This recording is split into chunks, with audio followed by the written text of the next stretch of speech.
Give it up for Josh Johnson!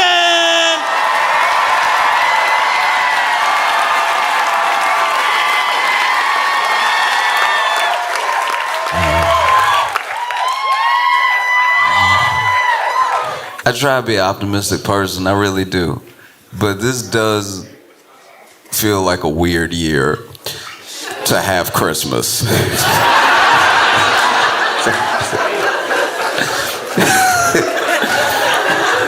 This feels like the type of year where you gonna go to bed December 24th and wake up and it's December 26th. You know what I mean?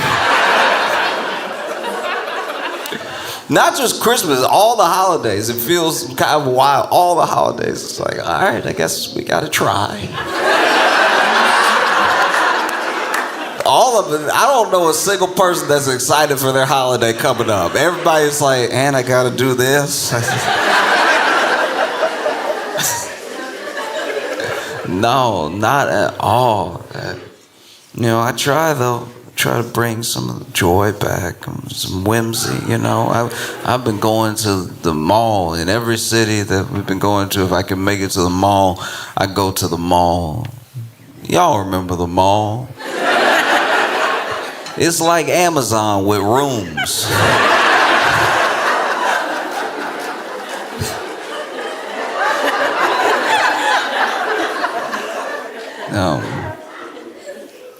And when I go to the mall now, especially this time of year, I look for Santa.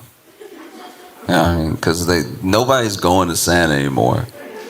It's actually really sad. Like you go to the mall and no one's going to Santa at all. It's like we've lost it socially. Like it's not happening. Even when you look at social, you're seeing less and less people post pictures with their kids with Santa and stuff like that. Like, we're just not doing Santa. I don't even know if they tell kids about Santa anymore. It seems like they don't tell kids about Santa. My friends have kids, and I don't know a single kid that's like, oh, I'm hoping Santa brings me. All of them got an Amazon wish list. They all. We've lost it. We've lost that like touch of whimsy. We have, now a kid knows. The kid had the wish list, had it all picked out, emailed you. And now if everything not on the list, they're like, I guess times must be tough.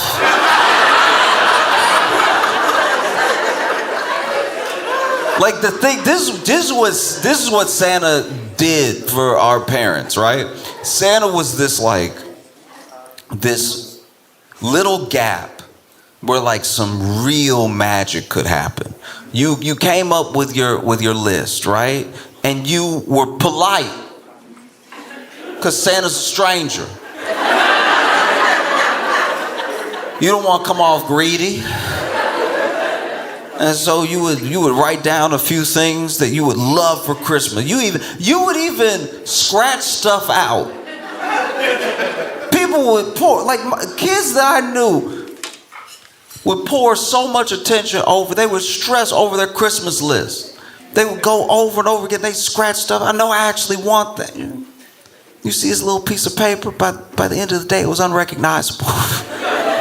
So many scratches and then writing over and then scratching and then misspelling, and now you gotta rewrite it because what if you misspell it and Santa doesn't know what that is?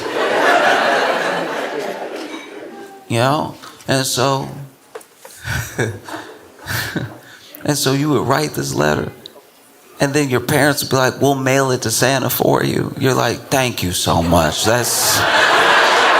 You already doing a lot. That trip to the I remember my mom was like, I'll send this to Santa, and I was like, you really a saint, you know that? Like, you are, because you knew I wasn't gonna make it to the post office on my own. Like,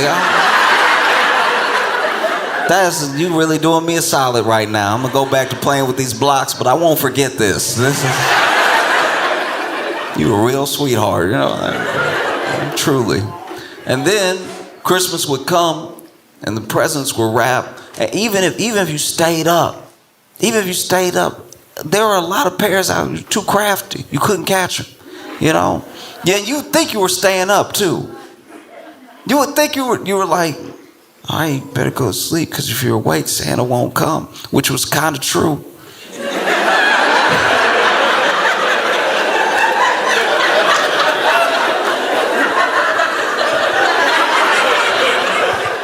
I was like, all right, okay. And then, you go to sleep. I remember one time I went to sleep. This was Christmas Eve. Went to sleep. Woke up middle of the night. I was terrified. I was like, he gotta know this one not my fault. Like, he gotta. And I woke up because I needed to go to the bathroom. And so I was laying in bed and I was like,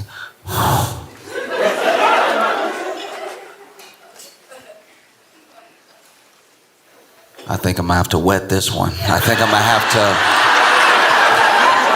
It's not worth Christmas, all right? I can try to hold it as long as I don't dream about water.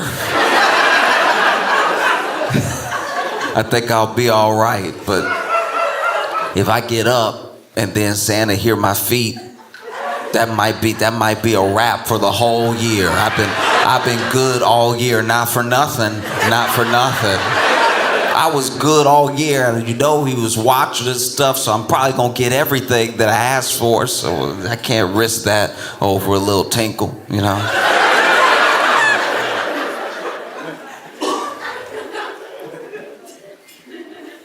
And so then Christmas Day comes. Wow. Christmas Day is here. You wake up excited for Christmas, but even more excited that you see sunlight. It means you can finally pee. And so you bust out of the bed and you run to the bathroom and the door is closed. Someone's in there. And you're like, all right, I've waited for hours. I guess I can wait a little longer. They come out of the bathroom. They're like, Merry Christmas. There's no time. All right. You rush past them, slam the door. You come out. After you wash your hands, you're like, I'm sorry about that. All right. I've been dealing with a lot.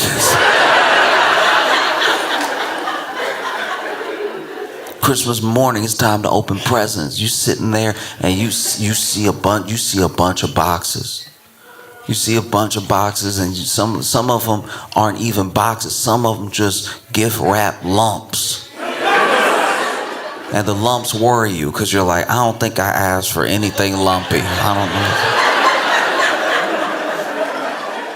know. This might be for somebody else. He might be confused. You sit down, and maybe every family does it differently. Maybe each person opens a gift and they all take turns, and you're all like, that's great for you. You know what I mean? Like, or maybe you get to open all yours and someone gets to open all theirs and everything. And I was the only child, and I was the first grandbaby in I think a decade or something. So it really was like my mom, my aunt, my dad, my grandma, my grandpa were all in on Christmas for just me. I was so blessed that they really were excited to see me open these gifts. I didn't have to I never had to fight for that sort of attention or anything. They were very excited to see my reaction, right? Which is a blessing, and let's just call it a double-edged sword. Because now, without me realizing, there's a bunch of pressure for me to like every gift, because each gift was from one of them, And so I started opening gifts, and there were some years where I was very blessed. I had a bunch of gifts. Some years where I got a few gifts, but they were exactly what I wanted. So I started opening gifts, and maybe my grandma would hand me one and be like, "This is from Santa." I'd be like, all right.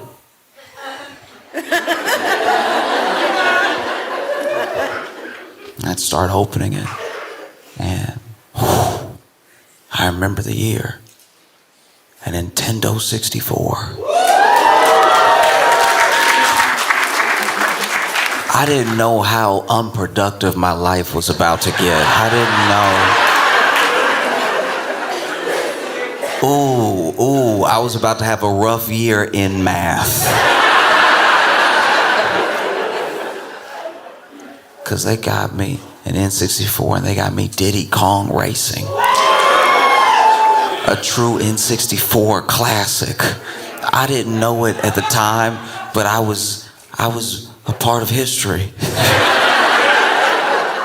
I would lose thousands of hours like many children to a game where you could either play as a plane, a car, or like a little hovercraft tubing thing, which really didn't make any sense. Like love that game so much. I played it for hours Christmas Day. And then, I didn't play it right away. There were other gifts to open. This was a beautiful Christmas, right? I remember I got handed one of the lumpy ones. It also said from Santa, right? And I was like, okay.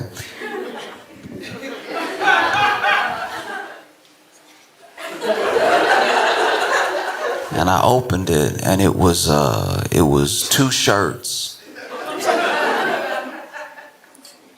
Not to sound ungrateful, but as someone with shirts,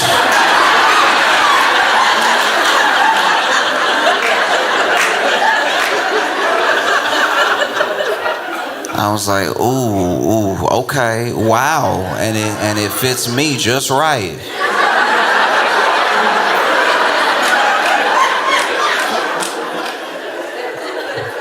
I know he wrote Josh, but he must have meant another name. This needs to go to someone who doesn't have shirts.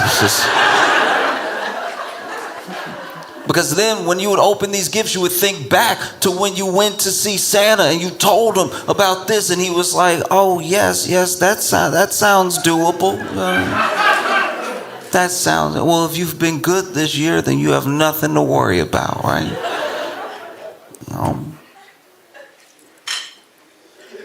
And then you would think back to that thing when you open the gift and you're like, oh, this is what he was talking about. He said I didn't have anything to worry about and my man came through.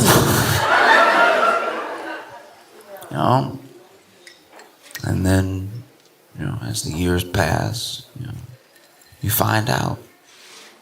You find out, and like Christmas, it doesn't necessarily lose its magic. It just morphs into a different thing. Because one thing that my family would do, I don't know about anybody else, because there are some families where I completely understand. I really don't judge how you try to enjoy the holiday or raise your family, but there are some people that I knew growing up who Santa didn't come to their house because their parents were like, no, I got it.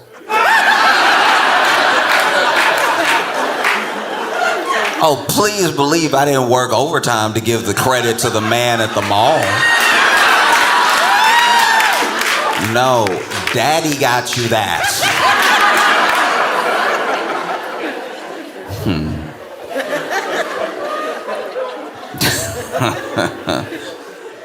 I remember one time my friend was my friend's dad was talking about it, and because he had said something about like, but what about when Santa comes? That's like all I heard in the conversation. But what about when Santa comes? And he was like, Santa work 1 month out of the year. I work all 12.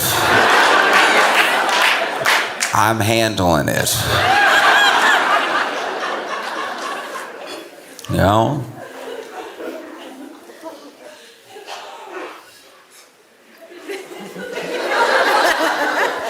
I remember this is like right at the cusp of me finding out, right? So this is like right before I found out, okay?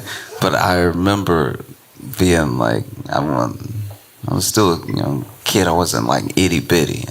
I was where you start putting it together. And because, I come from this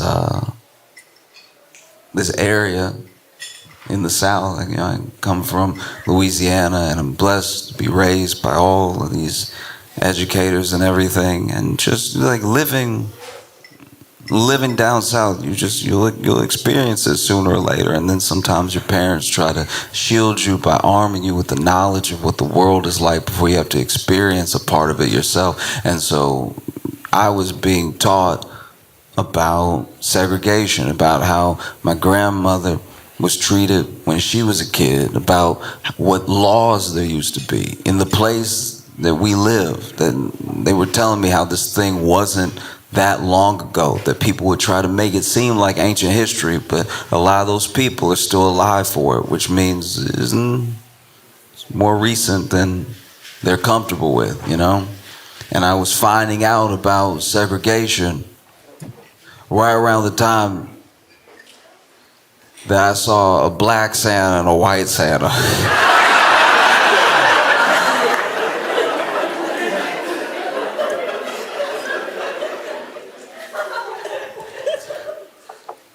So I remember going to the mall that year and seeing Santa, and he was white. And I sat in his lap like all those other years, you know, and I don't know, I was just thinking to myself, as a little kid, you know, I was just thinking to myself, like, yeah, this is progress, you know what I mean? Like, we always...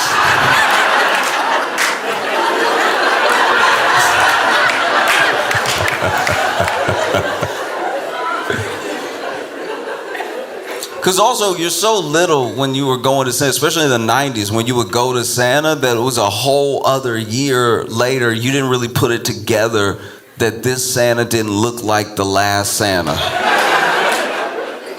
Santa would change it wasn't until I had almost figured it out that I was like, oh, Santa, how you been?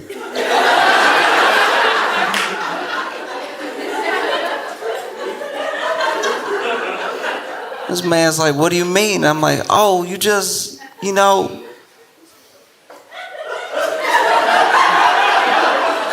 you just look a little different than, like, what different, how do you mean? And it's like, that was on him. That was like follow-up questions. It's not my fault anymore. How do you mean? I was like, oh, you don't know? And I guess if you don't feel different, you're not different. But yeah, last time you just had, you know, a glow about you. You know what I mean?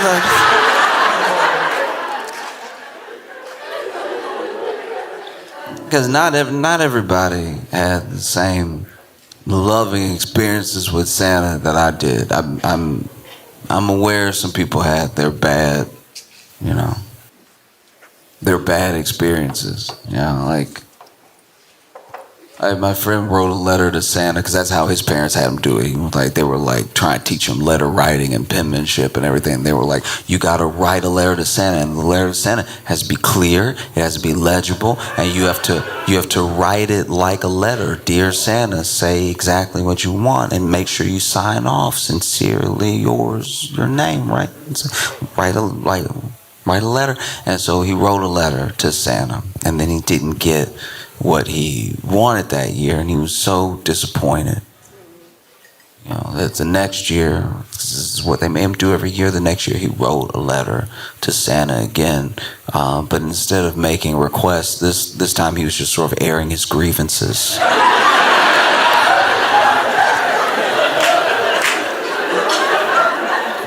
He was just sort of airing his grievances about the prior year. So he wrote this letter to Santa. He was like, Dear Santa,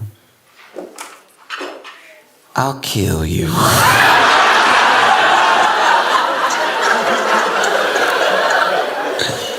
You think you can play with me?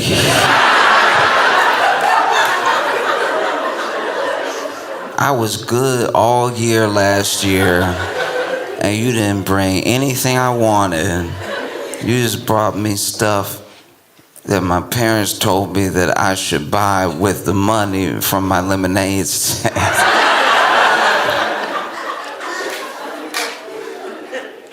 How are you gonna take their side over mine? Thanks for nothing. Good for nothing. Santa. Sincerely yours, Roger.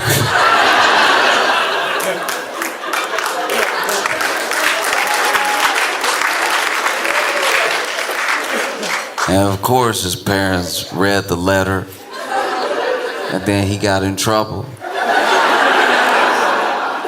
And he felt even more betrayed. He was like, "You read my letter to Santa?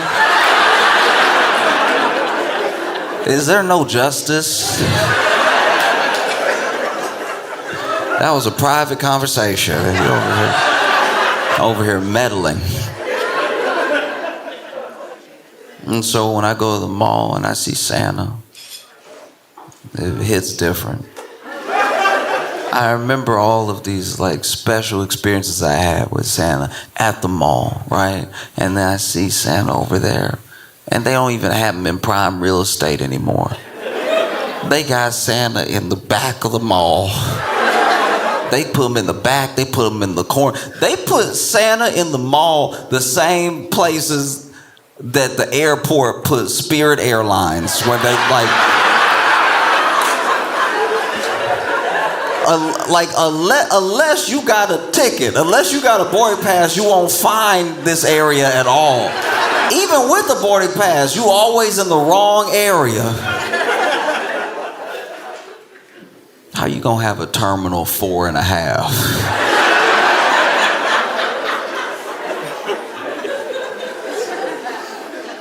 You know Spirit Airlines, it's the Waffle House of airlines. I've actually flown Spirit plenty times, and I love to see a fight. I love to see a fight. Because here's the thing. And I know Spirit gets like a bad reputation because basically everything that is happening on other airlines is just happening on Spirit, but Spirit takes you to a place where you're willing to go to jail. Like you're just like you're like ready. You know what I mean? You ready. And so a fight on Spirit Air, because I'll give you an example. I've seen a bunch of almost fights on Delta. I've seen a lot of almost fights on Delta because what Delta will do is that they will put your layover, they'll make your layover 12 seconds. So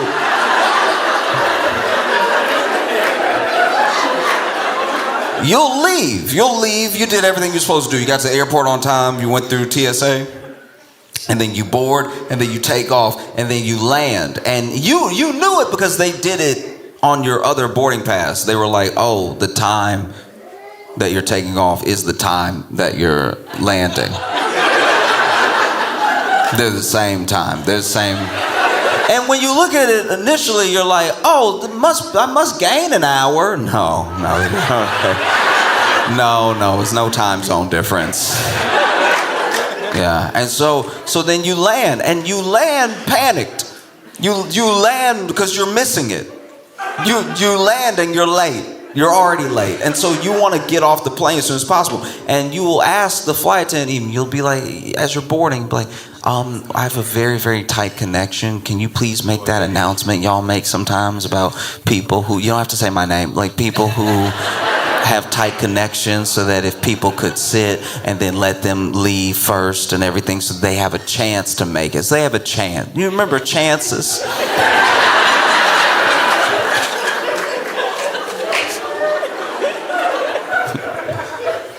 And I remember the last time I asked the flight attendant to do this because my entire group, we had such a tight layover that I was like, it is a significant amount of people on the plane that have to get to the next gate, which isn't close because that's also too much to ask. It would be crazy if you landed and you had to go next door, right? It's like, no, if you got a layover, the fun of a layover is the fun of a layover is running, you know what I mean? It's not a layover if you don't exercise. It's not a layover. Okay. This is probably gonna be where you turn on me, but look. There was a flight I was on one time where where we landed was my final destination. But those people had like a tight layover. So then they made the announcement. And when they make the announcement, I just sit. I do my best to just sit. Unless the person who needs to get out is like in the window or something. Now I'm like, oh, okay, well, this is also why it doesn't work. Because a bunch of the people that don't have the layover didn't all have aisle seats. Like you basically pushed a bunch of people into the aisle to try to get around them. We might as well all just leave now. You know what I mean? We're actually holding it up now by other people letting you be like, I'm sorry, I'm so sorry, I'm sorry, I'm sorry. And like letting you pass where there's no room. Aisles weren't made for people. It was made for one person. So when someone's getting by, I'm so sorry. I'm sorry. It's my bad. Sorry. You're not gonna make it. You're not gonna make it. And so there was this family, tight layover, right? Not sitting together. Not sitting together at all. And everybody is doing the best they can. I'm not saying they should have planned and sat together or anything like that. Maybe there really wasn't the possibility. Maybe by the time they were buying tickets, it was just a bunch of single seats, you know? And so the family, which was like a big family, it was a Kevin McAllister amount of family. It was crazy. This family had every aisle seat down the entire plane, right?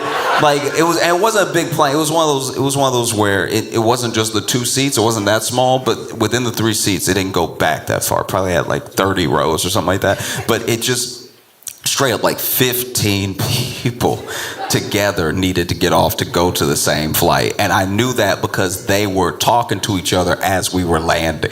They were yelling like up and behind each other and talking to each other as we were landing. And they all had the shade up and they were all like, yep, we close. Like it was... And so then we land, they make the announcement, please let these people go, right? So then these people are trying to get out from their middle seat without the other person getting up. So before the other person can even offer to get up and get in the aisle to make room for them, they're like, I'm so sorry, I'm so sorry. Sorry, right? If you climb me, don't say excuse me. Do you know what I mean? Like if you give me, if I'm sitting. I'm sitting. I'm sitting next to, like a Christian, sitting. And then you get up and you don't even know what you're trying to give me. You don't know if it should be the back or the front because you don't know how nimble you are, right? They're both bad in their own way. They're both horrible. Because if I'm sitting and then you got to get over me and now you over here just foot in front of the face and you just fighting to not sit in my lap. You over here, if I miss the lap, it's fine somehow. Everything is fine now.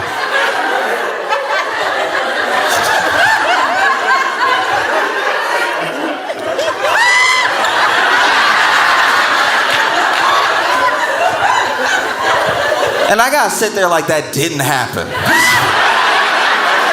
That's crazy. I don't know what's worse. I've had back and I've had front. Front is crazy, because front is a relationship.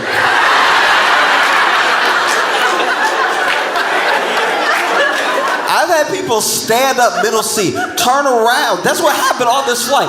Turn around to talk to the person behind who's also in their party, and was like, we got 6 minutes. We got 6 minutes, and it's at another terminal, so we're gonna have to run, right? And then, before I can even unbuckle my seatbelt, okay, I'm sorry. I'm sorry. I'm sorry. I'm sorry. I'm sorry. I'm sorry. I'm sorry. I'm sorry.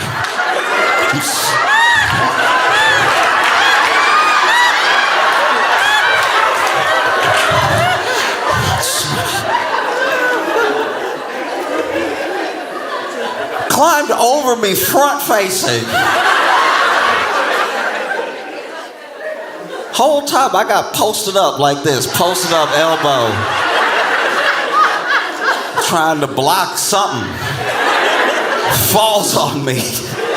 Then gets up, gets in the aisle. I was like, where are you going? We married now.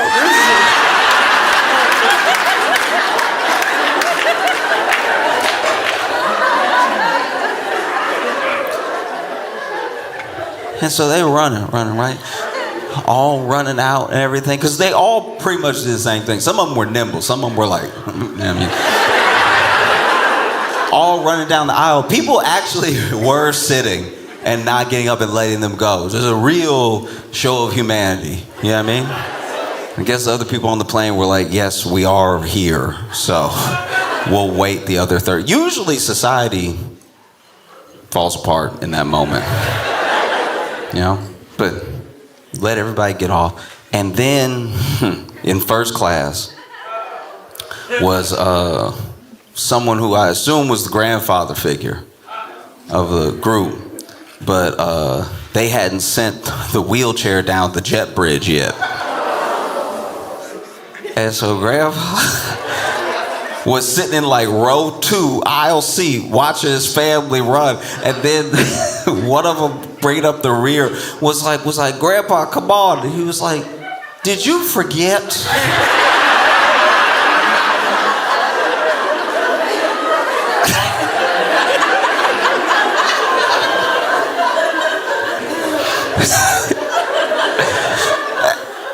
And you can see it's like, I don't know, this is me projecting, but it felt like a very like son-in-law situation. Like the way that Grandpa was talking to him, it felt like he married in, because this, unless he just really doesn't respect his own blood like that, this was crazy, right? Did you forget?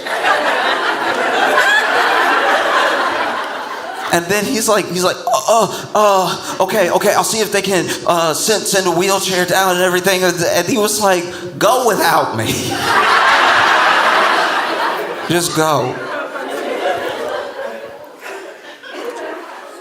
I don't know what trip they were trying to make. I don't know. You know what I mean? Like, I genuinely, there are some people who save up for years to go somewhere exotic, somewhere they've always dreamed of going, or maybe they want to bring their family. There are some people who get the opportunity to go places because it's being gifted to them. There's someone that's bringing their whole family somewhere. I can't imagine the stress this family was under to just be scrambling off the plane like that, right?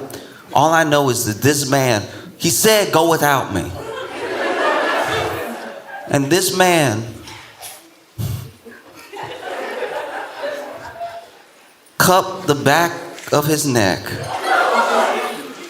knelt down and tried to put his arm under his knees and got ready to try to pick Grandpa up and run with him.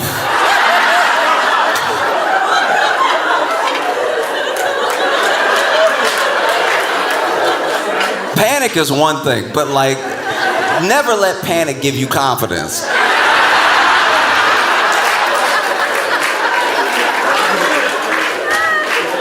Because look, I'll just tell you what I saw, I'm not judging, but Grandpa was built like Santa. And bro was built like me. So the idea that he was gonna pick this man up and run down a terminal to a terminal in 6 minutes is a delusion. You have a spell on your mind if you think you're making it.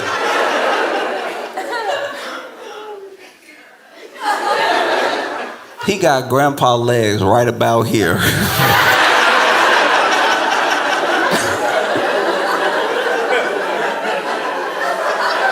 Grandpa over here. And we all heard it, they being loud too. Like,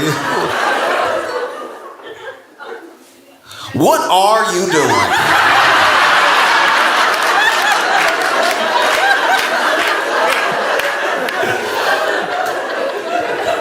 What are you doing implies I don't want to be picked up.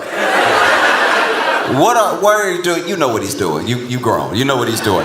But what are you doing is your way of saying stop, right? And I don't know. He believes in himself. He's trying to make the flight. bends his knees and gives it a shot.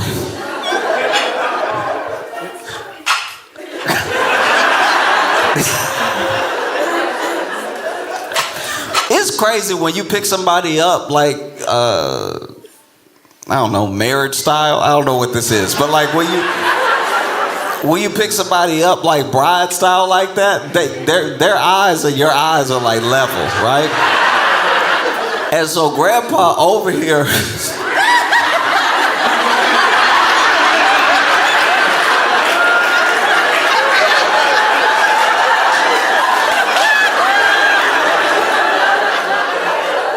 Now son-in-law straining. Now he over here.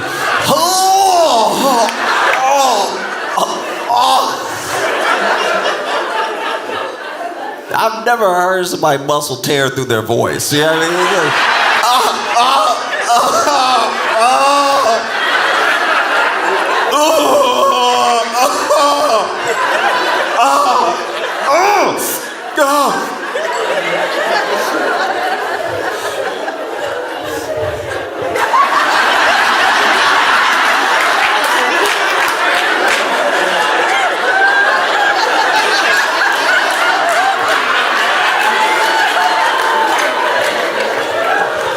Are you done?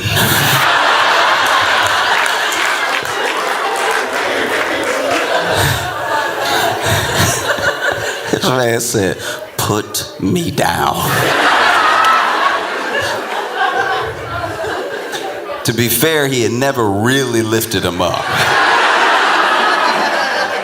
Lower the legs down and everything. And then he was like, go. Son-in-law over here. They bring down the wheelchair. I have no idea if Grandpa made it or not, you know? I don't. I just wondered if like maybe a different airline would have brought a wheelchair faster.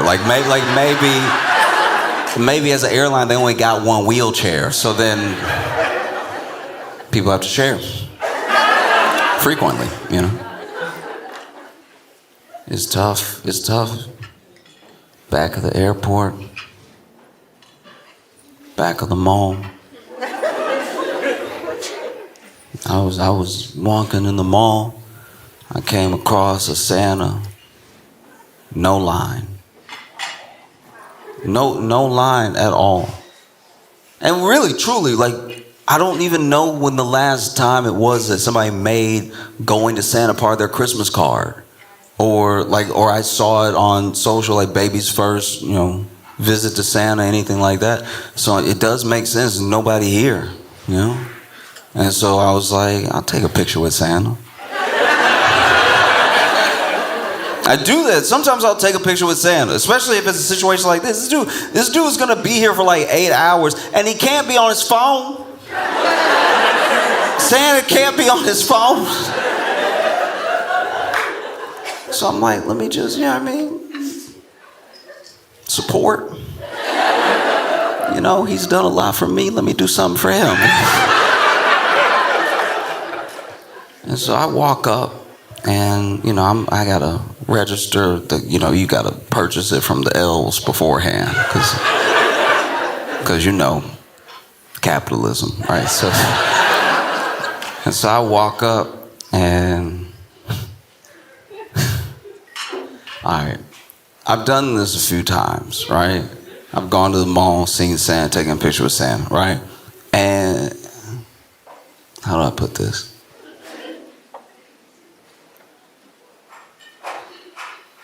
They are nice to me in a way that's disrespectful.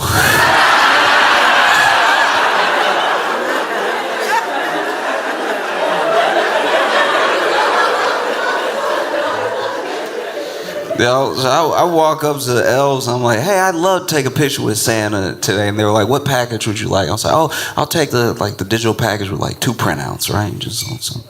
And they're like, you sure you want to do it today? Because I'm going to be honest with you, that's not even the real Santa. Like, he like, no, for real, he like a low-key backup Santa. Like, he's, you know, real Santa got food poisoning. He called in sick, so they called him. But like,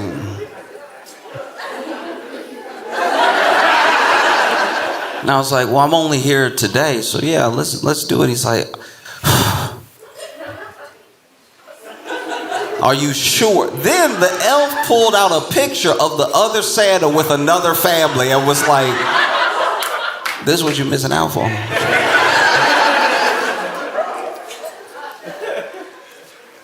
I'm not gonna lie to you, it was a better Santa. Like, it was like, nah, he had like a twinkle and everything. It was crazy. Like, I don't know if he used Visine for that or something, but it's just,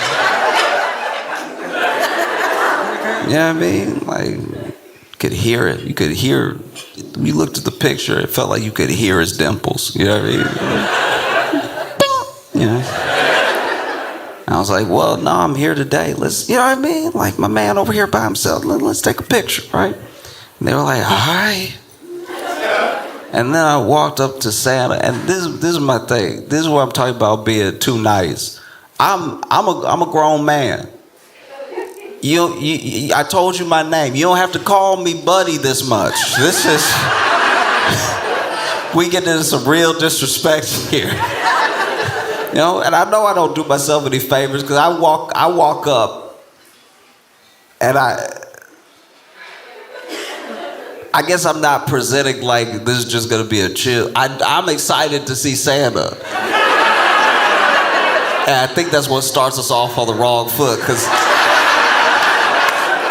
he's sitting there and then he see me coming and you can see in his eyes he like,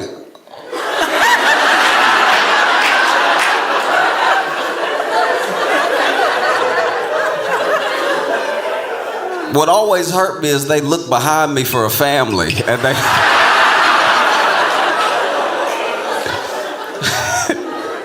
and then, you know, I walk up, and once again, yeah, don't do myself any favors because I bust in there. You know, they got the little fenced off area within the fake grass, and then all the presents in the tree and stuff like that, and then the trail leading out that is to a line that nobody's in, right? So I walk up and I walk up a little fast. There's no line or anything. I don't know a good pace to walk. I'm not running, but like I'm walking.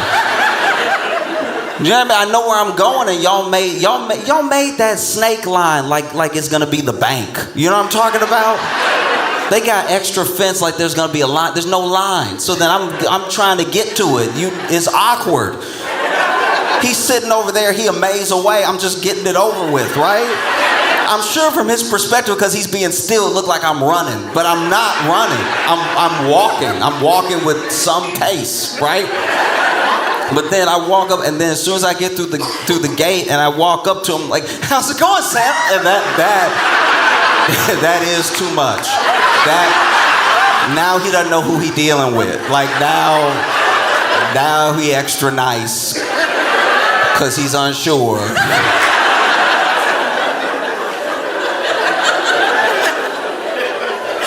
know what I mean? Man over here, and this is my thing. I know we two grown men, but like, you gotta stay in character. You know what I mean? Like, because I roll up, I'm like, "Hi, Santa," and he's like, "Oh."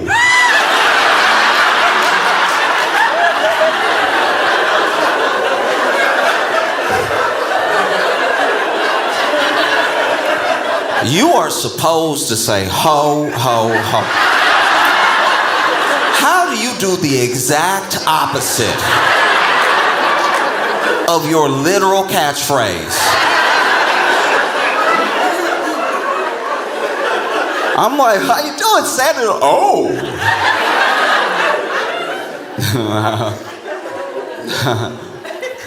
How are you? "What's your name?" And then I was like, "I'm Josh." And I know that by using my thumb to point at myself, I know that was a wild move. If you use your thumb to point at yourself, you probably don't do everything yourself. If you're using your thumb to point at yourself, you're probably 12.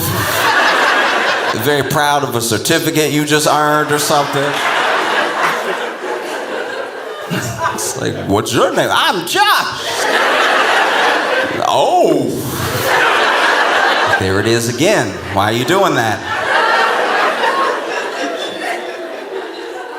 You know what I mean? And so,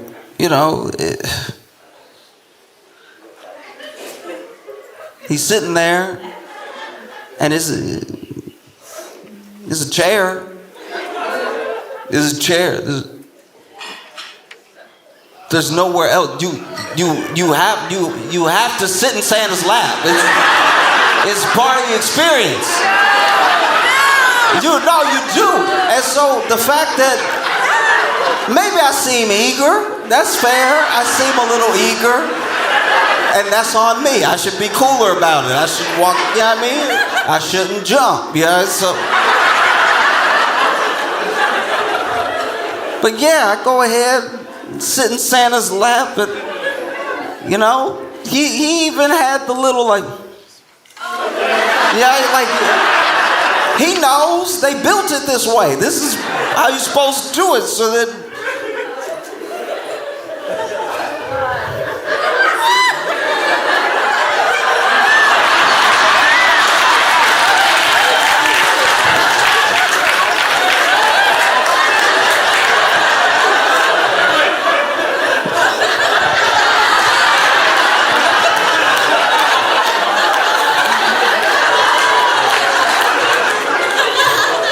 And I sat in his lap, and admittedly, I should have started talking. I shouldn't have just sat there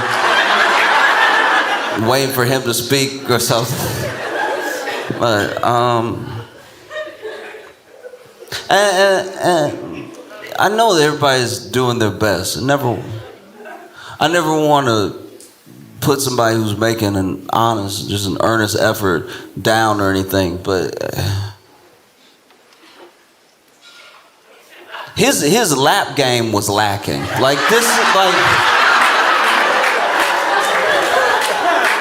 I've sat in many laps. I've been serviced by many Santas, and when I tell you this man's lap was weird, first of all, so I sat in my man's lap, right, and I've never felt anything like this in my life. It felt like the top half was Santa and the bottom half was elves, because his legs were built like mine. He had the skinniest legs. So I'm sitting, I can't even get comfortable. It's like he missing a lap. I'm like, you sitting down, right? Felt like I was sitting in between two rungs of a ladder. I was like, where am I going right now? It was at that moment I was like, maybe I should have waited for the other Santa. You know what I mean? Felt like his lap would have had more cushion to it, And then he's like, well, what would you like for Christmas? And I was like,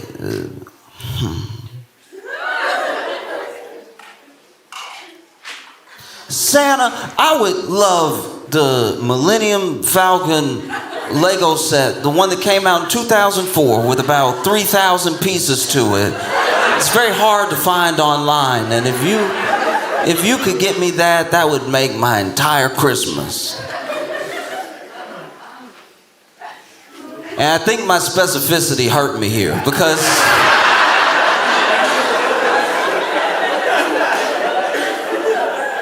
once again he was like, oh! I was like, that's the third one.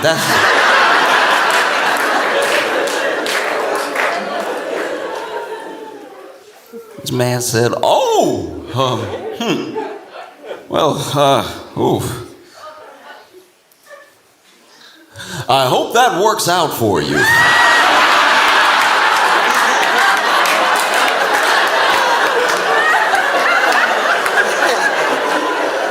I hope that works out. Where's the magic? I hope that works out for you. It's a crazy thing to say. Not it'll be there. Not I'll do my best. I hope that works out for you. Are you ready to take the picture? I was like, yeah, I guess, Santa. He's over here phoning it in. And then take the picture, and I'm over here. And he looking at the camera like I'm not gonna see the picture later.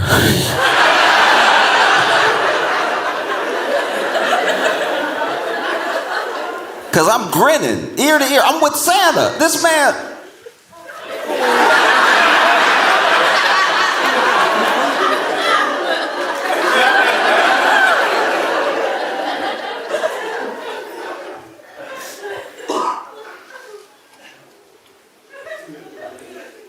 Unacceptable.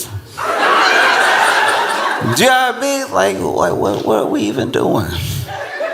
You know, like Santa should be battling, trying to fight back for the position that he has lost. Because he has lost it now.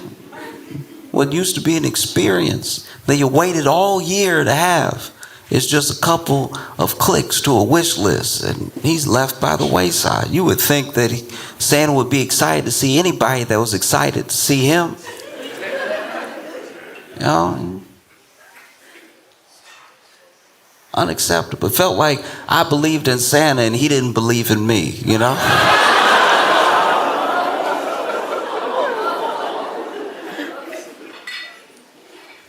And so, you know, I get off Santa. Takes a second because he got, I don't know, it was weird. It was like I was so sunken in to the cushion because there was no lap or anything that I was genuinely like over here.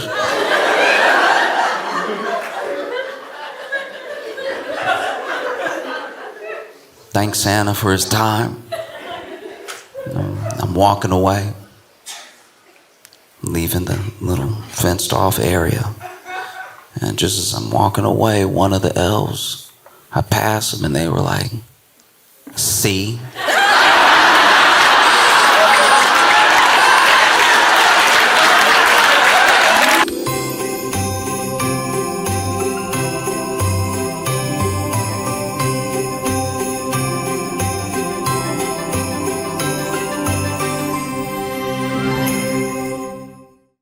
You seen your headline on The Daily Show. You see them all over YouTube. I want you to put your hands together. Put your hands together. Put your hands together.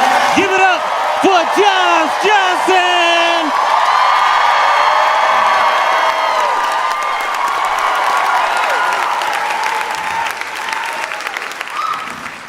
It does feel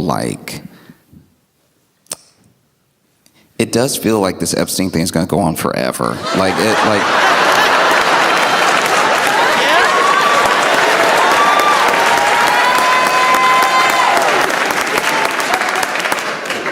Because, okay, the Dems released, I think it's like some sort of committee, they released these images that were subpoenaed from Jeffrey Epstein's estate. Jeffrey Epstein's estate turned over to this committee like 95,000 images, like pictures, everything like that, and then they released to the public 19.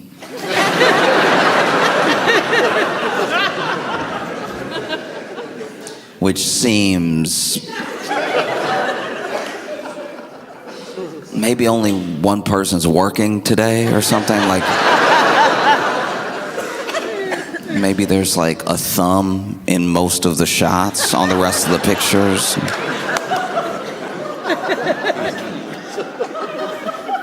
This is crazy. 19 out of 95,000. Apparently, I still want that to be like a fake number. Do you know what I mean? I saw 95,000. I was like, somebody hit an extra zero. There's no way. There's no way.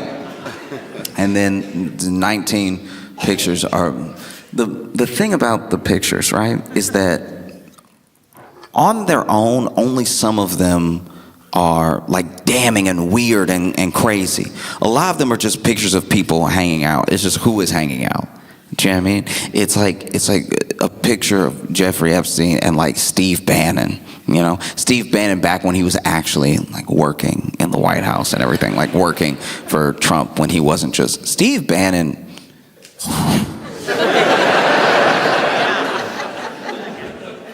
Sometimes you look at somebody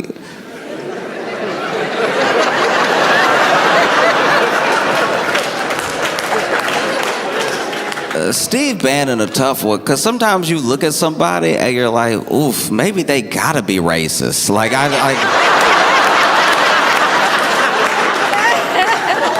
don't know. If I look like that, I'd probably hate everybody too. I'd probably, look, I'm not condoning racism. I'm just saying, like, look, no one else looks like that. So, of course, he's gonna hate everybody that doesn't look like that. He gotta look like that. That's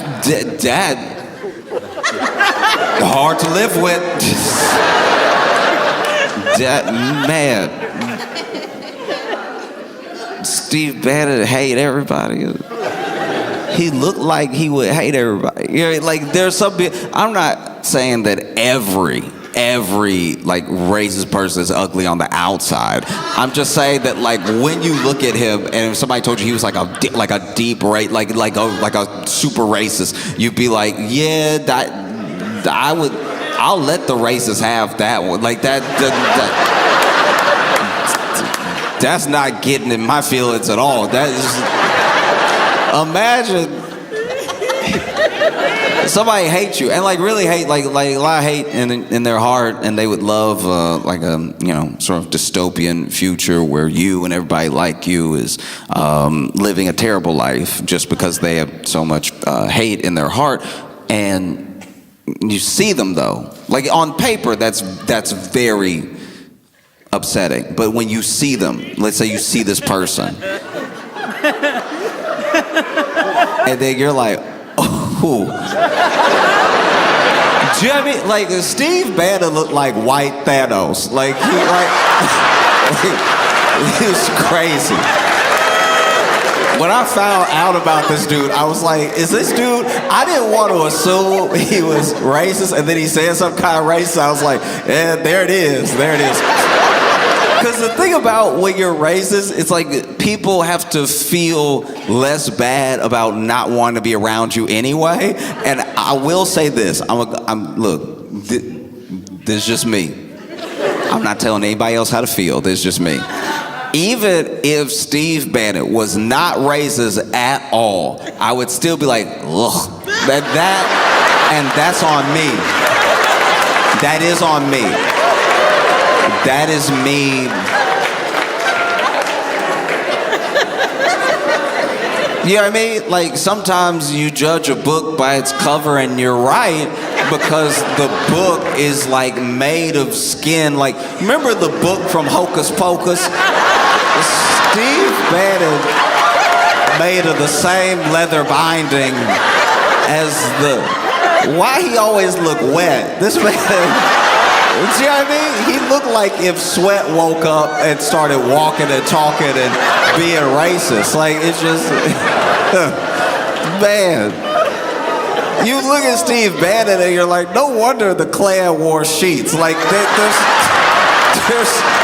there's people that you see sometimes and you're just like, woof, wooga, booga, ooga. And Steve, I said all that to say Steve Bannon is in pictures with Jeffrey Epstein. It's like, that's also not good. Because it's not like you could convince anyone you were anyone else. Do you know what I mean? There are people in the Trump administration that look like other people. Yeah. You know what I mean? Like Sean Duffy to me looks like every coach I've ever seen. Every like youth sports coach, I'm just like, yeah, maybe. If you told me he was like Secretary of Transportation or like the head coach of the youth volleyball league, I'd be like, both of those track for me. So if Sean Duffy was in a picture, you'd be like, is that Sean Duffy? Because that could be somebody else. But nobody else looked like Steve Bannon. So as soon as I saw Steve Bannon, I was like, oh, Steve Bannon. Jeffrey Epstein let Steve Bannon get real close to him. I knew he was a freak. I didn't know, wow.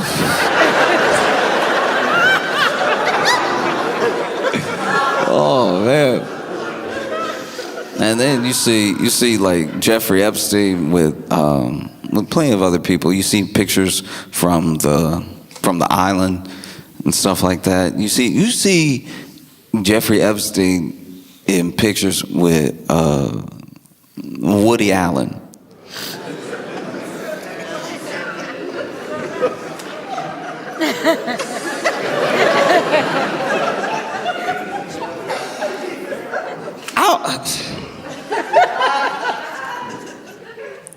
This is very weird.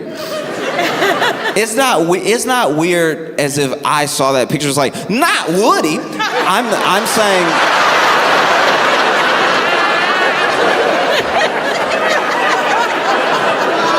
I'm saying it's weird in that you see Woody Allen by himself, and maybe you're already like, ugh.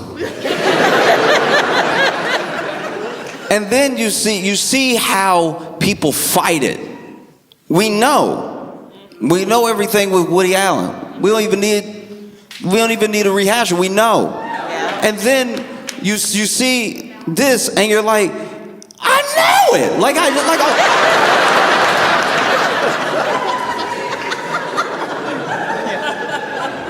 it. Seeing Woody Allen with Jeffrey Epstein would be like. It would be like if OJ's glove slipped on perfectly. Like, oh, yeah.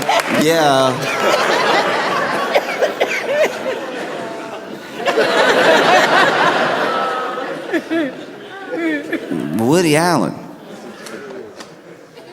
I forget about Woody Allen all the time. And then something reminds me of Woody Allen, and it never doesn't remind me what Woody Allen is like. Do you know what I mean? There's never, I don't know, maybe I don't watch enough movies, but I've never been like, a new Woody Allen. Like, no, the thing with the daughter, and it's top of mind. You know, Woody Allen.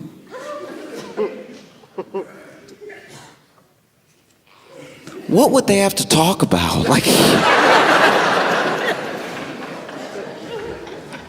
and then there's a picture of, I think it was like Bill Clinton and Ghislaine Maxwell together, like a group picture and everything.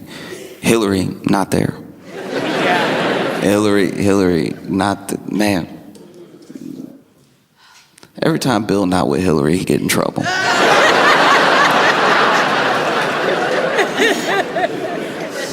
You know Hillary must stay mad as hell at home. Oh, yeah. See all these people. 19 pictures out of 95,000. That, I don't know why we keep dropping like Epstein content like albums. Like this is...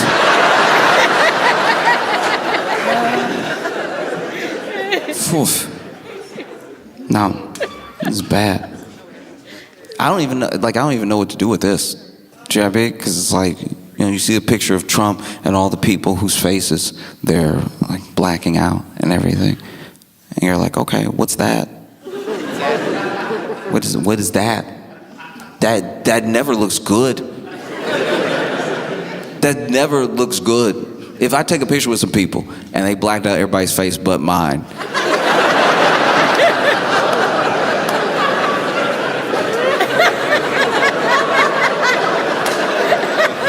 there's no smile, there's no demeanor you can have when they blacked out everybody's face but yours and look like innocent. Like there's no way it's not happening. If I take a picture with people and they black out everybody's face but mine, either I did something or they did something. You know what I mean? There's no, like, even if you look happy, blacked out everybody's face but then you. Blacked out everybody's face and then you. There's no scenario where you don't look like you did something. They blacked out everybody's face but yours. It's not good at all. And then you see these weird inside jokes they had and everything. This weird stuff. It's upsetting, weird, and it's crazy to me. It is so insane to me that out of this billionaire cabal of like predators that somehow amongst all of them, because you're talking about like what would normally be serious conspiracy level stuff, like would be on TV type of, these people, every single one of them, so far as we've seen, right? All of us, whether you've only like delved in it a little bit and you've just seen what was on TV reported on the news, or whether you dug deep yourself and you've researched a bunch of all the people involved and everything, it is insane that out of all of these people, billionaires the world over, right, having ties to each other that are just through Epstein, don't make any sense, that somehow all of these people, every single one of them does not know how to draw anything. Like they cannot draw at all. It's terrifying how like the drawings they do aren't even motor skills. Like this is, I don't know what I'm looking at half the time. Like even that thing that Trump supposedly drew, but then they're like, we have proof he drew, but I don't even know. I don't even know. I really don't know. I assume he drew it, but I don't know if they finally like said, because he said he didn't draw it. But then when you see the drawing, you're like, he drew it. That looked like, it looked like something he would draw, because it's like the way it doesn't look like a person. It's like, I would like to think that not only did Donald Trump draw that, but that is how he sees people. Like it would make more sense for the country if Donald Trump only saw things in cartoons. That would be pretty good. If you went inside his head and it was like, oh, everything looked like Dilbert. This is crazy. Because doesn't he seem like an Adventure Time type president? Like, just like, him looking around, people are like, this is serious. And he's like, I don't know. He looked like a dragon. I mean, it's like, sir, that's Steve Bannon.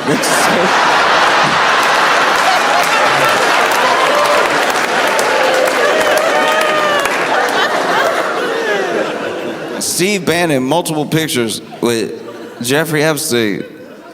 Hanging out. Man, what could they have to talk about? Yeah, I mean, what, like, oof. Oof. Do you ever wonder if Steve Bannon tried? If he tried to like, nah, I gotta do something, I gotta clean myself up. Let me do like a chemical peel or something. Like, let me do something. I don't know. Like, I don't know if you just look like that off the rip. Like, I think something happened. There's got to be an origin story at play. You can't just, yeah, I mean, like, I feel like Steve Bannon got the same background as Splinter from Ninja Turtles. Like, just, probably, like, it would make sense if Steve Bannon was like living in a sewer and then he came across these turtles, right?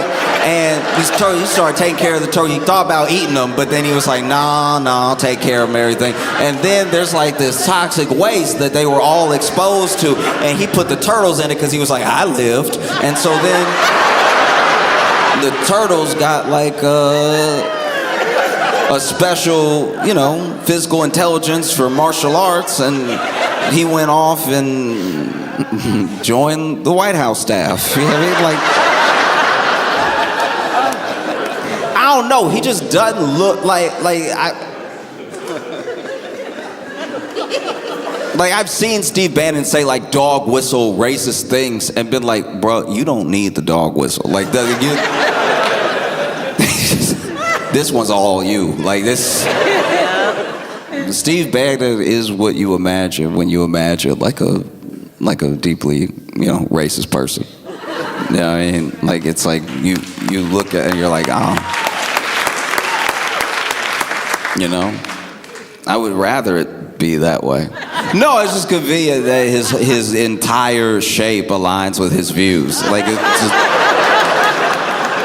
if you really have never seen Steve Bannon, he looked like, a Sphinx? He looked like, oh my God.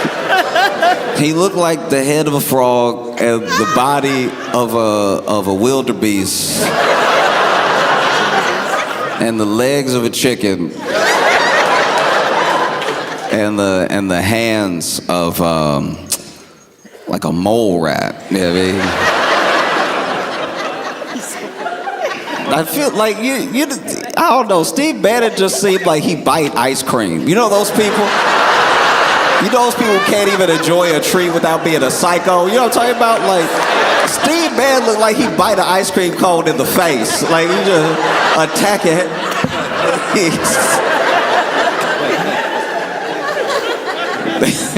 He lets it drip down his hand and goes, I'll save some of this for later. Like,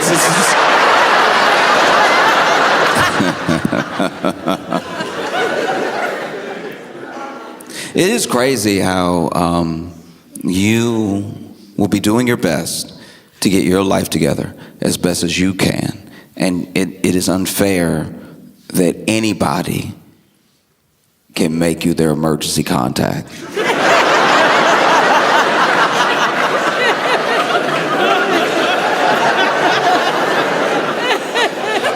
Like, I can't even get into a hotel room I paid for without my ID, but you could just write my name and number down.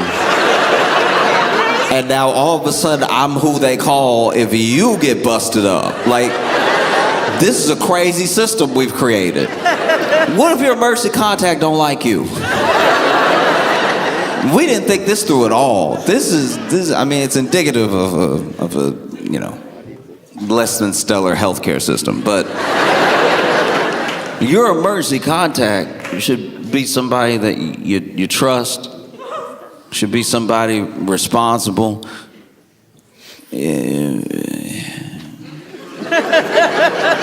It should be somebody who knows their emergency contact, you know what I mean? Like, you gotta make somebody your emergency contact the way you make somebody a godparent. They need to know. Because you could do that too. You could also just make somebody you know a godparent and not tell them. And then people will hit them up and be like, hey, so they said if anything ever happened to them, you have a kid now. And when you say what, they're like, they said you'd say that.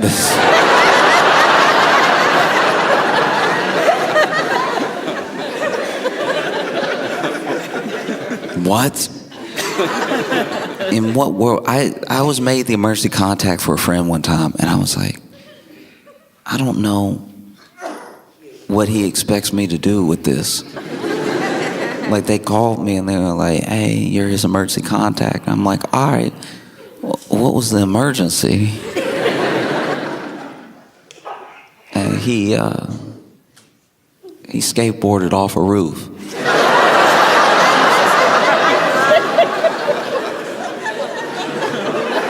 I had the same reaction. Not only did I have the same reaction, he looked at me crazy like, I thought I could land it. No, my mistake. I forgot. The world is Tony Hawk Pro Skater 9. That was crazy though. I thought I could land it. And so I made them call you on a Saturday. That's the other thing too. You can make your emergency contact somebody so that the person who should really be your emergency contact doesn't find out. You know what I mean? Made me the emergency contact because he knew if he made his parents the emergency contact, he'd hear an earful about skateboarding off a roof. But the crazy thing about making me the emergency contact versus his parents is that his parents still live in the state he's in. I moved away years ago. This is just...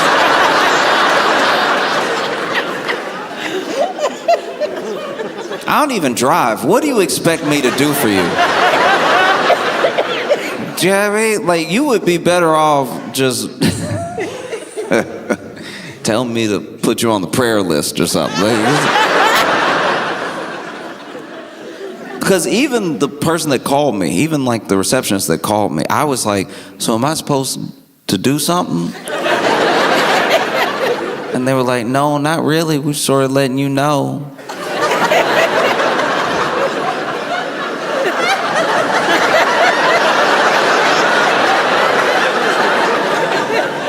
I was like, wait. So you called me. He's alive, right? Like, he's alive? And like, yeah, I mean, probably gonna be discharged in a couple days. I was like, oh, okay. Is anything broken? I'm like, yeah, his leg. I was like, oh, okay, so not his hands or his mouth.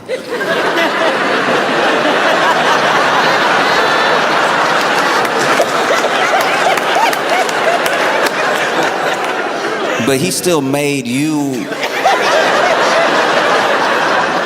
call me even though he has my number. And then this was insane. I'm on the phone with this person at the hospital, right? I said what I just said. I said what I said to her, what I just said to you, and then she went, oh yeah.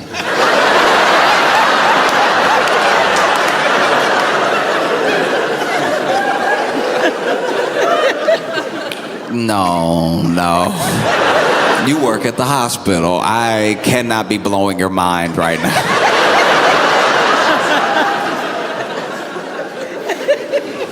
That is terrible. It's so frustrating too. You know, he got a big bill for it. He got a big bill for breaking his leg, skateboarding off the roof. And it's not like they charge you extra for it being stupid.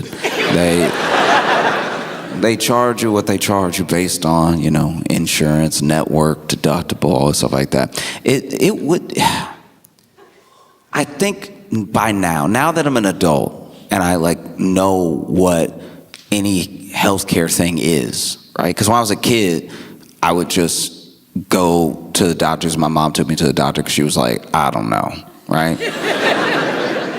Like if I got hurt or felt sick around my grandma, there was usually something. There was usually like a remedy, something passed down. I remember one time I had a wild lump in my throat, like to the point where I was like, I wasn't necessarily having a lot of trouble swallowing. It was just very present. It was making me deeply uncomfortable. And then she was like, oh, okay. You know, I'm thinking in my head, I'm gonna have to go to the hospital because I'm like, I've never even heard of this. And then she's like, oh, tell me what's wrong. I told her. And then she was like, okay.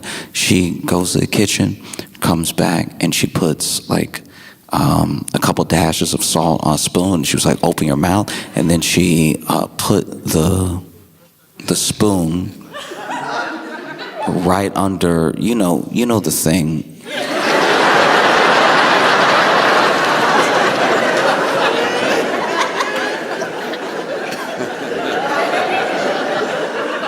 And so she put it on there, and I was like,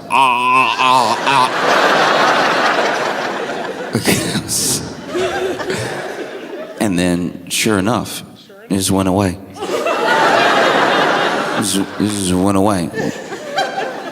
No charge. It's gone. It's crazy, you know?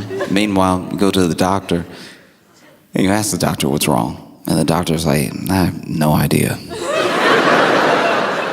Like, I don't know you. We just met and you just told me what's wrong. Why would I know? Do you think I'm magic? Why would I know what was wrong? I have no idea what's wrong. I'll run some tests so I can find out, which is logical. That does make sense. That does sound like science. I don't know, so let's run some tests so we can find out. All right, we're all human. We can't all just guess and be right. How much will the test cost? I don't know. Why would I know that? It's a test, and it's a test for you, which is gonna cost different from everybody else. Don't you know that? You idiot. Don't you know that the test costs whatever we say it costs after it's been done, so that way you can't really make a decision on whether or not you can afford it. We're just gonna tell you later, you know. Like, I don't know, a hospital charged you the way a loan shark lends you money. It's like, Because you get the bill and you're like, all right, I was there. So I remember you barely helping.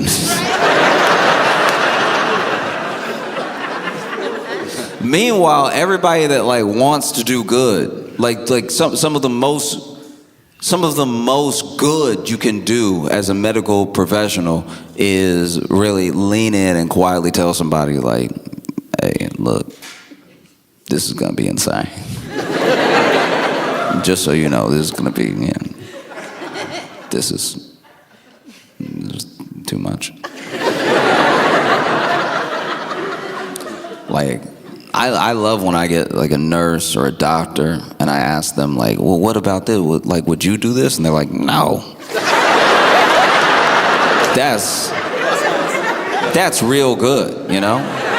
Because I genuinely feel like nurses especially don't get the like pay, the recognition, any of the like care that they deserve, because if there's gonna be someone that saves you $20,000, it will be a nurse. It'll be a nurse that's like, just take some ibuprofen.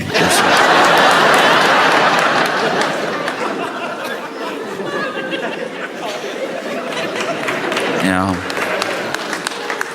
or like, sometimes you end up in a bad situation because you get charged this insane amount in this incredibly frustrating way, whether you got good care or not. That's devastating. Imagine you have to pay all this money, still don't even know what's wrong. It's crazy. Because then I've been in situations where, I was at the doctor and I was like, this is bad. I can tell this is bad. And not bad as in my health, bad as in like, I don't think he a good doctor. Like I could like, and I'm not saying this is a medical profession. I'm saying like some of it's presentation. If you're a doctor, I don't want to hear really think about what you're gonna say before you say it, and don't hit me with the uhs and ums when you're telling me something, because I'm asking you. I don't know. So if you're like, it might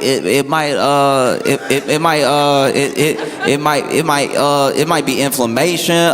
It could be stress. It could be. It's like, okay, if we're just guessing in a room together.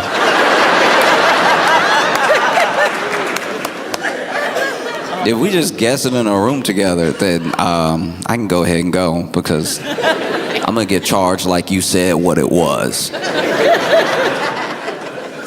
No, it's crazy. It does not have to be like this. It doesn't have to be like this at all. And because you go to any other country and it's different. I'm not even saying it's always better, but it's different. They're like, oh yeah, we do it a different way where you don't die. You know what I mean? We do it this different way where, like, yeah, technically our healthcare is expensive because you have been, taxed to the point where it's already all in the social safety net, and the safety net catches you. Is the whole point of the net. And then when you come here, you don't have to worry about an arm or a leg in payment when we don't know, because we won't know. We won't know here either. Do you know what I mean? You go to the doctor in France, and like, don't get me wrong, I'm not saying that some of these places with universal healthcare don't have incredibly long lines or don't have their own like system failings, but I'm just saying a start is a start, and sometimes you go to these places and you'll be like, oh, okay, the line is what y'all are complaining about. The line, all right. The line. Because we have a line. We also sit in the line for long to not know. That's one of my favorites, is like how ambulances can be out of network. That's you can tell the devil came up with that. That's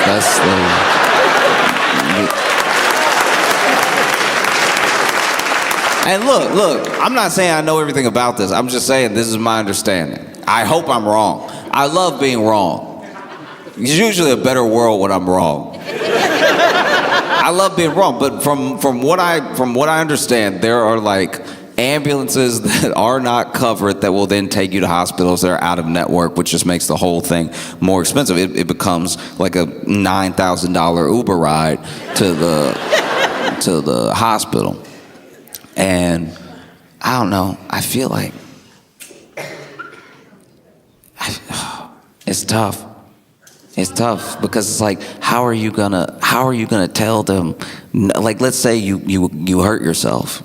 Let's say you get hurt and maybe you're even like knocked out or something. So then somebody calls an ambulance. It's scary. You don't want just to witness somebody dying right in front of you. So you call an ambulance. The ambulance comes and picks this person up, takes them to the closest hospital and everything. And you were unconscious. So you couldn't tell them, I'm not getting in the ambulance. I'll walk. I will walk and die before I get in there. Because then every time the wheel turned, that's like $200. And then you got the nerve to try parallel park at the hospital. Get some extra turns in, no. But you couldn't do that. You couldn't protest that you didn't want to get in this ambulance, that you didn't want to go to this hospital as our network. Maybe you even knew that, right? And you couldn't stop it from happening because you were knocked out because you skateboarded off a roof like an idiot.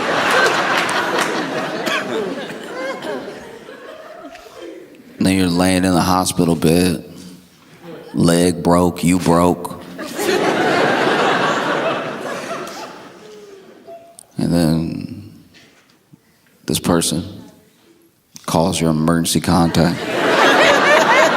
Who didn't know? Who didn't know? And then they pick up, thinking it's a scam call, so they were admittedly a little rude when they picked up the phone. Because I do not like when people call me and ask me if it's me. You called me. You called me to ask if it's me. I know I'm me. If you don't know if I'm me, don't call me. If you don't know, you called me to be like, is this Josh? It's like, is that a trick? What is this? The only people that have this number are the people that know me. So if you don't know me and you have this number, maybe don't call. But if you do think it's me, you would just say, hey Josh, right? You would say it with confidence. You wouldn't act like you found this number written on a bathroom stall. Hey, is this Josh? Are you out of your mind? Is this Josh? That's what I love in my day. I love to spend my day telling people it's me when they think it's me and they've called me. The only way to have an interaction that's more aggravating is if someone was holding your ID and reading it and looking at you and go, is this you? It couldn't be more me. You're talking to me asking if I'm me. And so then I don't say anything because I can't tell if you're a robocall or not. Because you get those now too. You will get a robocall. You'll get a robocall and it'll sound not AI for the first like 3 seconds. Because anybody can say hello and sound convincing. Some people say it weird. Some people do. Like people who are not AI will be like, hello? I can't tell if that was a computer or I can't you know what I mean? It's like how you never know if the first sentence of a poem is good or bad. Like it's like, we need a little more to decide. You get that first hello? You get like a hello? You get so many different hellos and you're like, all right, this could clearly be a machine. You're not gonna get me. And I don't know this number. And you called me, I pick up, and look, maybe it's wrong. I'm sure it wastes time, but when you call me and I don't know your number, I do give it like 10 seconds of just silence. I wait for you to speak. I wait for you. This might be insane. I don't know if I'm crazy, but like, I wait for you to speak. I don't know you, and then I'm pretty sure your voice triggers the robocall. You know what I mean? So when you're like, hello, they're like, oh, a person? Oh, we got you now. This number works. So then I'm like, I pick up and I'm like,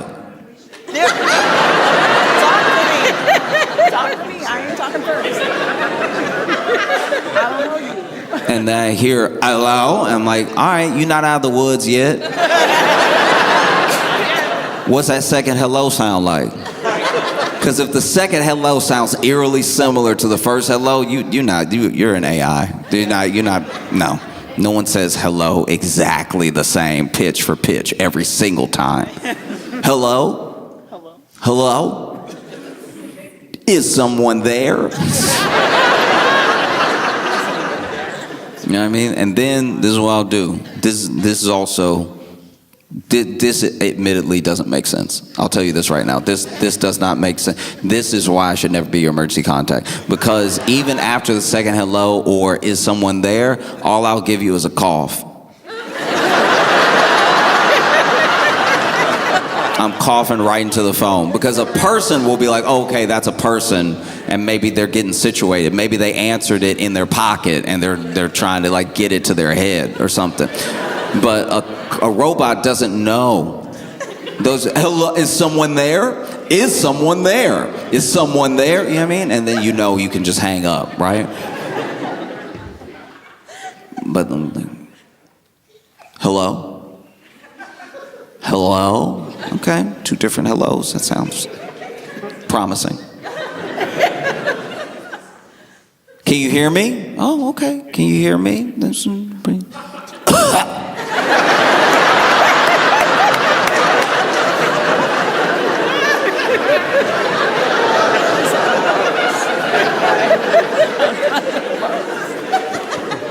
You all right? Oh, okay. All right.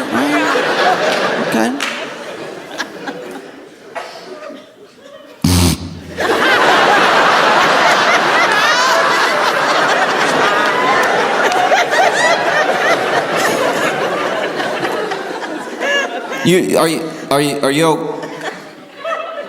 Are you okay? Yeah, sorry. Yeah, I'm good. Hi, how's it going? Good, how are you? I'm good. Is this Joshua?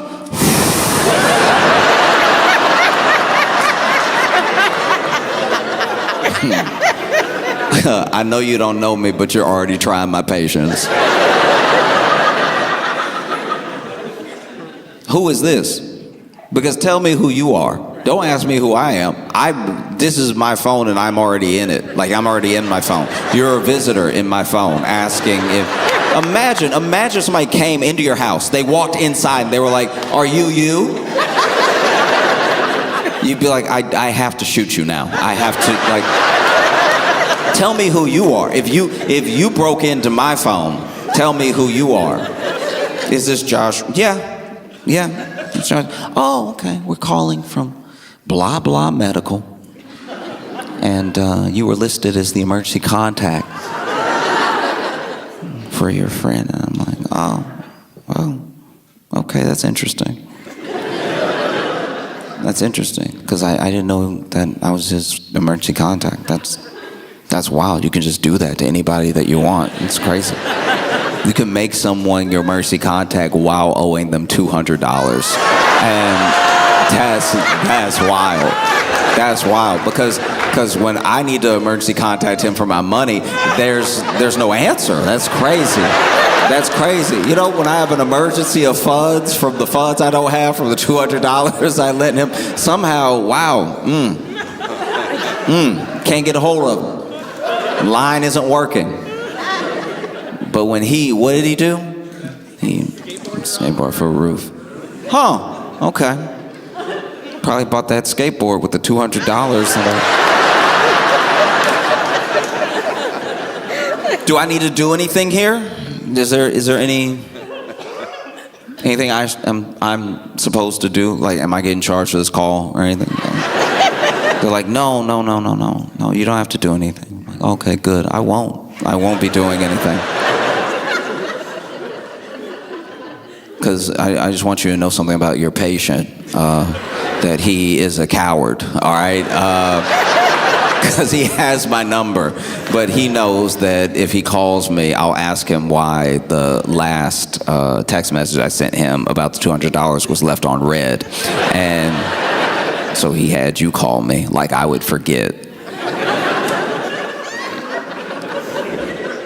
Why don't you call his parents? They live in the state.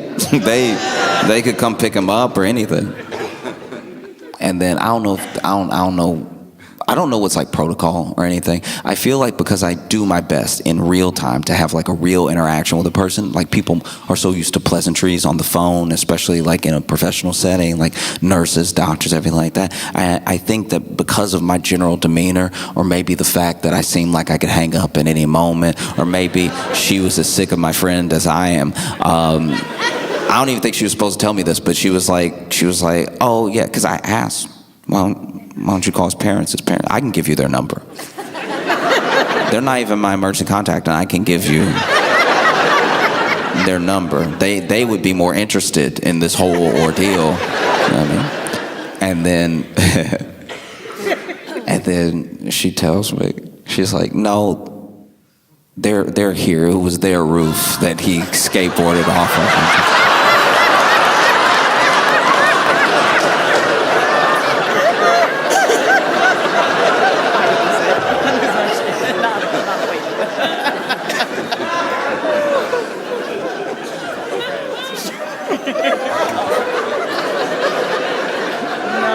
They're here. They're here as in there. They're here as in there where you are in that building. They might be behind you. Why are you like, oh well, it's a protocol we felt they just got here. So we called you. To be fair to her, we had been on the phone for a while now. So like there was time for his parents to get there. It's like, you can just do that. You can just make somebody your emergency contact, not even tell them. That's crazy. That's wild, Lisa. She's like, huh, yeah. I was like, all right. It's a weird conversation to try to end, too. Because then I'm sitting there like, does he need $200 more? Like, why would he? His parents are there now, and I don't live there. I don't know what I'm supposed to do with the information that his leg is broken. And then she was like, yeah, I don't know either.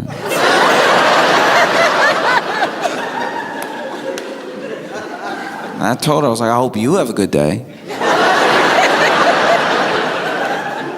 Like, you deserve a good day. You have to call and let people know they're the emergency contacts of people that they don't even know what's happening. And she's like, yeah, thank you. And then we got off the phone, and I just sat there. I genuinely just sat there for a second. I just was on the phone with this person for a while. And it occurred to me, like, I'm sitting there, now I know not only am I like my friend's emergency contact, because through everything, that does say something. It says something about like how he sees me or something like that. And sometimes you have a friend that you don't really know where you stand with for a given reason, and then something like that happens and you're like, oh, maybe we're closer than I thought. Like, even though I moved away, he was like, I want this person to know if something happens to me, which did touch me. Like, and I'm being completely serious. It was like, genuinely, that did like move, because we hadn't spoken in a little while. It wasn't even like a falling out or anything like that, but we just hadn't talked in me moving and everything. And I was just sitting there thinking about how he made me the emergency contact instead of his parents and everything. And I was also sitting there, just eventually I was like, it was $300 that,